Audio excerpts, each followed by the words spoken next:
and welcome to another edition of Beacon Spotlight Podcast. We're back with Dr. Jaideep Chunduri, and we're here to talk about bone grafts. Dr. Chunduri, what are bone grafts and what are they used for in spine surgery?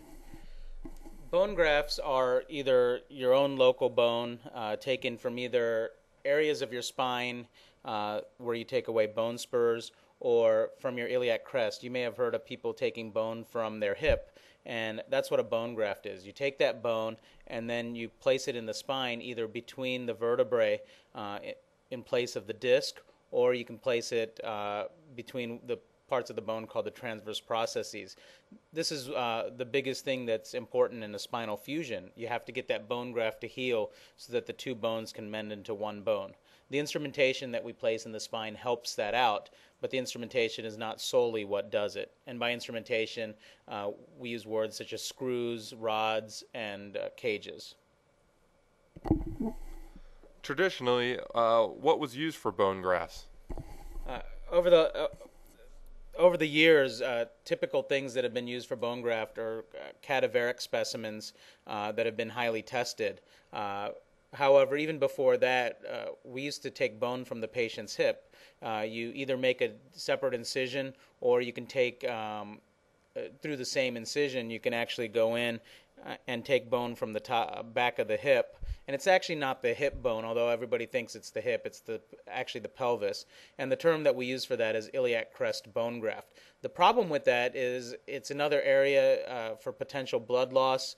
There are several nerves that run through that area. And a lot of patients, even after they do well from their spinal fusions, will say that their hip still hurts. I've seen several patients in the office who, even 10 years after surgery, have a little bit of a limp after their neck surgery because of a small incision made on their hip to take some bone from the hip. So these days we've tried to substitute, at least for cervical spine surgery, which is surgery of the neck, we've been substituting cadaver bone, which is machined in such a way to nicely fit into the disc space. What other alternatives are there to bone grafts today? Well, bone graft substitutes have been available for a while, and again, they include things such as cadaver bone, or the term allograft, demineralized bone matrix, which is taking the minerals out of bone and using the proteins and the collagen, as well as various matrix devices. Matrix devices are things that act as a scaffold and allow your cells to grow into it. However, the past 6 to 7 to 8 years, we've had a lot more in terms of products available.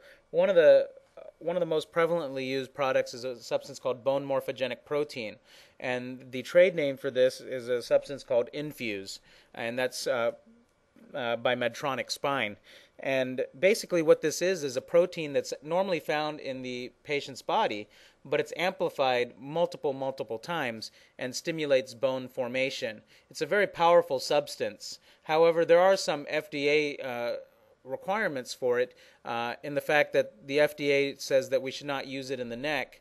In addition, all the studies that have been done have shown that it works well if you're taking the disc out and putting it in place of the disc inside of a cage. However, standard of care is that a lot of physicians are using this throughout the body, and it works very, very well. The other substance that we have and is relatively new is a substance called Osteocell, and that's by Nuvasive Spine. And basically what this is a combination of allograft bone, again cadaver bone, which is specially prepared and machined to an ideal size.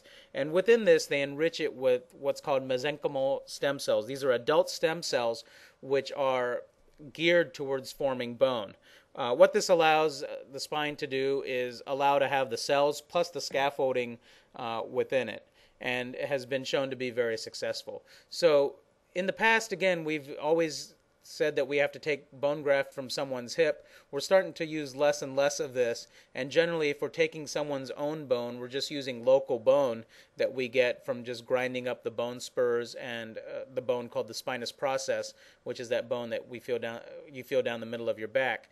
And then we use the bone graft substitutes to aid us in our fusion. Despite perfect surgery, though, all these bone grafts combined, generally we're only successful 90% of the time. And if you look at some of the older literature, it's actually more like 70 to 80%.